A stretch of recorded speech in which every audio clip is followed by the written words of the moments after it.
Samantala, nanindigan ang COMELEC na Miro systems pa rin ang gagamitin sa 2025 midterm elections.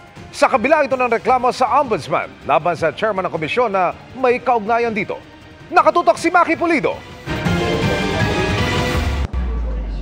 Miro system pa rin ang gagamitin sa 2025 elections ayon sa COMELEC. Kahit paugat ng reklamo laban sa chairman at 7 ibang opisyal ng komisyon ang pag-award nila ng 18 billion peso contract sa Miro system sa pamamagitan umano ng minanipulang bidding. Isinampa ang reklamo sa Ombudsman kahapon. Ang importante ay at least dinadala na sa proper forum. Hindi po yung ang ginagamit lagi social media, television, radyo, dyaryo. Parang courting public opinion po lagi.